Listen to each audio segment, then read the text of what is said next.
I rise today, however, on a different topic, in particular with regard to the debate we're having, just beginning to have, by the way, and need to have a lot more debate about the U.S. role in Afghanistan, with a special focus, in terms of my own remarks today, on building the Afghan National Army.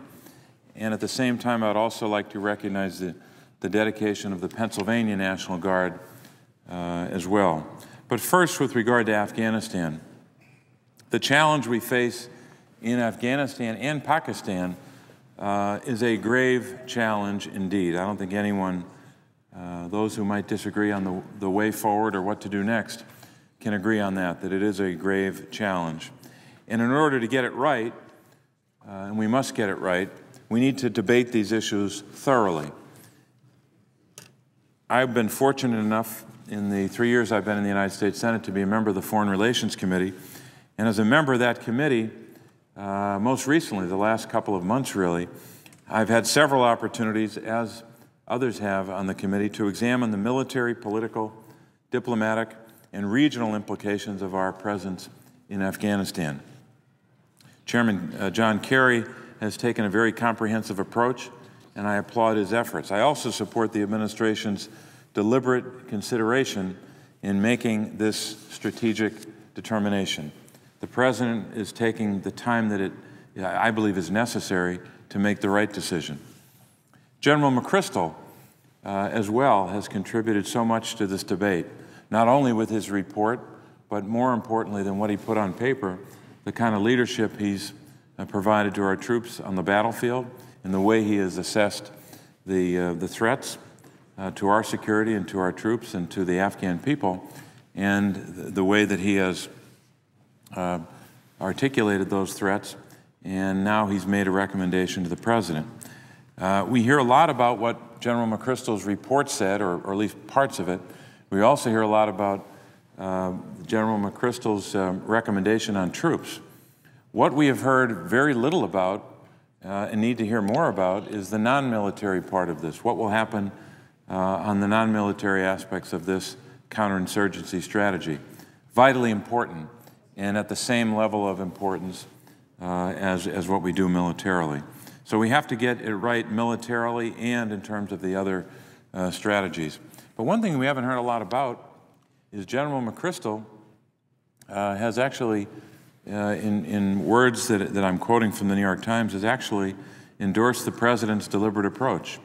He said, General McChrystal was quoted on October the 2nd in the New York Times as follows: "The more," and I'm quoting here, "the more deliberation and the more debate we have, the healthier that's going to be," unquote, for the strategy. So for as much attention has been paid to what his report says, or at least part of his report says, I think it's also important to listen to his words about taking the time to debate and taking the time to deliberate. Because if all we do in the Senate is point a finger to the White House and say the White House must do this, or the President must do this, or the administration must do this, we're not fulfilling our responsibilities here in the U.S. Senate. And a number of us have been talking about this challenge, but we have to hear from more voices here. And we have to debate this in a very substantive, serious, thorough, and bipartisan way. And I'll talk more about that in a moment.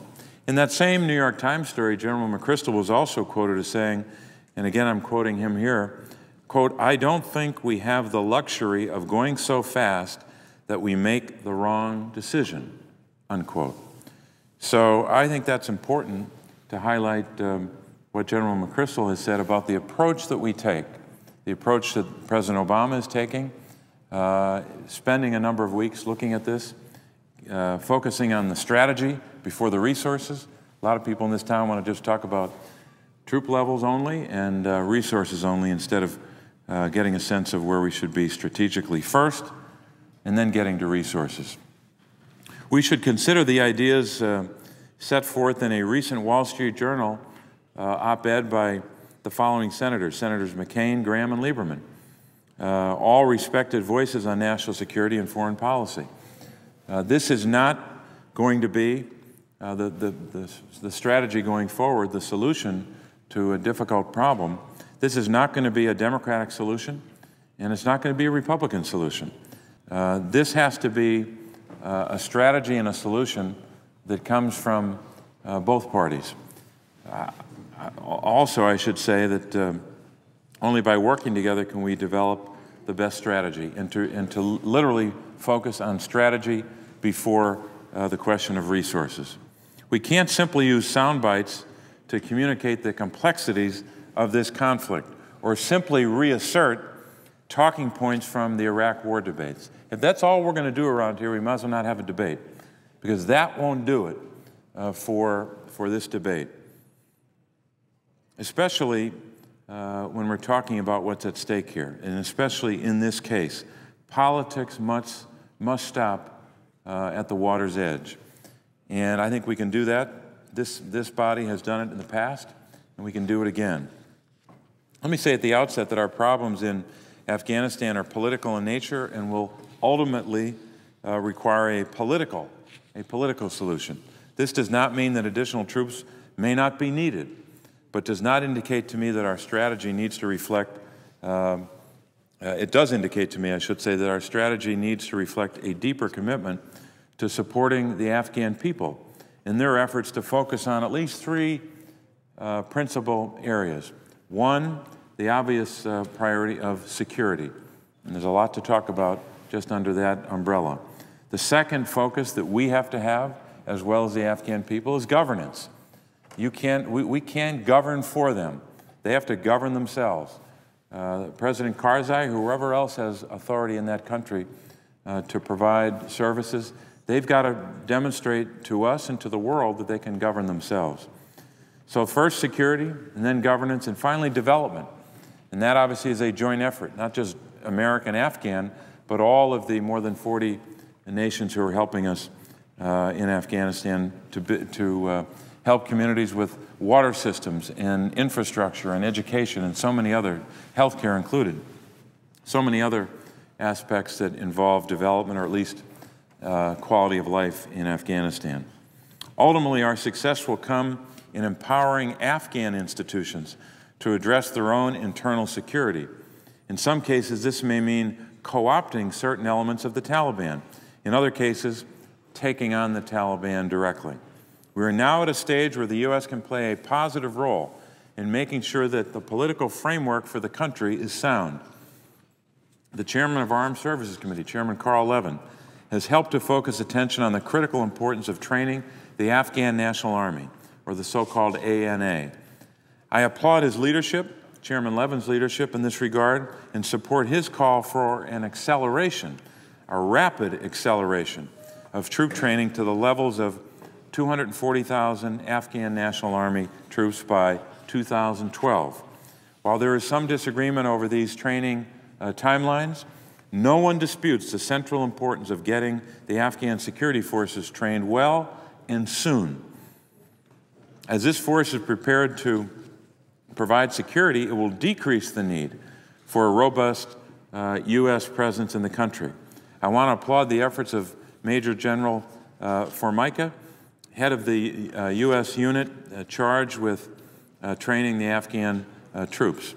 While the ANA certainly needs substantial additional assistance, we need to acknowledge the fact that this fighting force did not exist 7 years ago, due in large part to the extraordinary efforts of coalition forces and people like the General. The ANA can be considered a measured success.